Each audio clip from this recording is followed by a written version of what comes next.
નમસ્કાર મિત્રો, મારી પાછળ આ જે દ્રશ્ય જોઈ રહ્યા છો ને, આ મારું ઘર છે. સોરી, ઘર હતું, અત્યારે કાટમાળ કરી નાખ્યું છે. આ કોને કર્યું છે? તો આ એ તાનાશાહી શાસકોએ કર્યું છે. તમને થતું હશે કે કેમ તાનાશાહી ભાઈ? ઓઢવમાં તો બધાના ઘર પડ્યા છે, તમારું પડે એમાં શું નવાઈ? તો ઓઢવની અંદર જે ડિમોલેશનની કામગીરી ચાલી રહી હતી, એ રિઝર્વ પ્લોટ ખોલવાની કામગીરી ચાલી રહી હતી. મારું ઘર કોઈ રિઝર્વ પ્લોટમાં નથી આવતું. મારું ઘર માત્ર ને માત્ર રાજકીય કિન્નાખોરીથી તોડવામાં આવ્યું છે. અને મારું ઘર એટલા માટે તોડવામાં આવ્યું છે કે રિઝર્વ પ્લોટમાં જ્યારે દબાણો ખોલવાની વાત ચાલતી હતી ત્યારે એ લોકો માટે હું લડી રહ્યો હતો અને એ લોકો માટે ન્યાયની વાત લઈને નીકળ્યો હતો કે તમે જે લોકોને મકાન તોડો છો એ 60 વર્ષ જૂના મકાનો છે. 60 વર્ષના રહેઠાણ વાળા વ્યક્તિઓને એક દિવસની નોટિસમાં ખાલી ન કરાવી શકાય. તમે એ લોકો કદાચ માંગી રહ્યા છે કે રિઝર્વ પ્લોટ અમે પૈસા ભરવા તૈયાર છે, તો સરકારને પૈસા લઈને એ લોકોને માલિક બનાવવા પડે. દાદા નથી કરવાની સરકાર. આ માંગણીઓ માટે લડી રહ્યો હતો. મારું મકાન કેમ તોડવામાં આવ્યું? મારું મકાન એટલા માટે તોડવામાં આવ્યું કે હું ખારીકટ કેનાલ માટે લડ્યો છું. હું ગુજરાત પોલીસને 7000 પગાર વધારા કરવા માટે લડ્યો છું. હું સીએમ આવાસ યોજનામાં 1300 પરિવારોને બેઘર બનેલા લોકોને ઘર અપાવવા માટે લડ્યો છું. અને હું હર હંમેશા ન્યાય માટે લડ્યો છું, લોકો માટે લડ્યો છું. ત્યારે મારા અવાજને બંધ કરવા માટે, મને ચૂપ કરવા માટે મારું ઘર તોડી નાખવામાં આવ્યું છે. પણ સરકારને ખ્યાલ નથી કે મારી પર 7 FIR કરી છે. હું દબાવ્યો નથી, હું ઝૂક્યો નથી. તો મારું ઘર તોડી નાખશો તો હું ઝૂકી નથી જવાનું.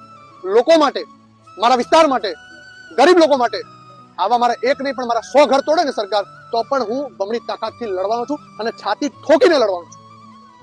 સરકારને એમ હશે કે દબાઈ દઈશું, કચડી નાખીશું, તો કચડાવાના નથી. અને મારું ઘર તોડ્યું એ કઈ રીતે તોડ્યું?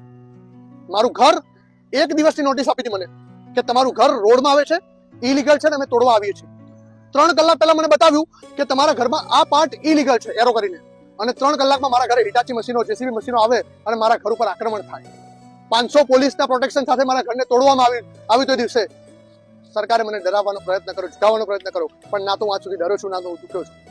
મારા ઘરની તમને આ તો હિસ્ટોરિકલ કદાચ ઘટના છે ગુજરાતની અંદર કે મારા ઘરની બાજુમાં પણ રોડ છે, મારા ઘરની આગળ પણ રોડ છે, મારા ઘરની પાછળ પણ રોડ છે, મારા ઘરની આજુબાજુમાં 3 રોડ છે અને હવે ચોથો ઘર મારા ઘરની અંદરથી નીકળ્યો છે, જે રોડ જ નથી. મારા ઘરથી 7 ઘર આગળ જાઓ એટલે રોડ ડેડ એન્ડ આવી જાય છે.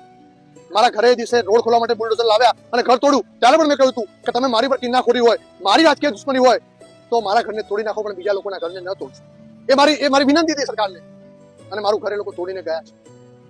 મારી ઉપર જે કોર્પોરેશનના અધિકારીઓએ, જે રાજકીય લોકોએ જે કાવાદાઓ કરીને જે કિન્નાખોરી રાખી છે અને કિન્નાખોરીથી ઘર તોડ્યું છે, પરંતુ એમને કહેવા માંગુ છું કે હું બમણી તાકાતથી લડવાનો છું. કદાચ કપિલ દેસાઈ કાલે તાકાતથી લડતો હતો, હવે આવતીકાલે હું બમણી તાકાતથી લડવાનો છું. હું ડરવાનો નથી, હું ઝૂકવાનો નથી.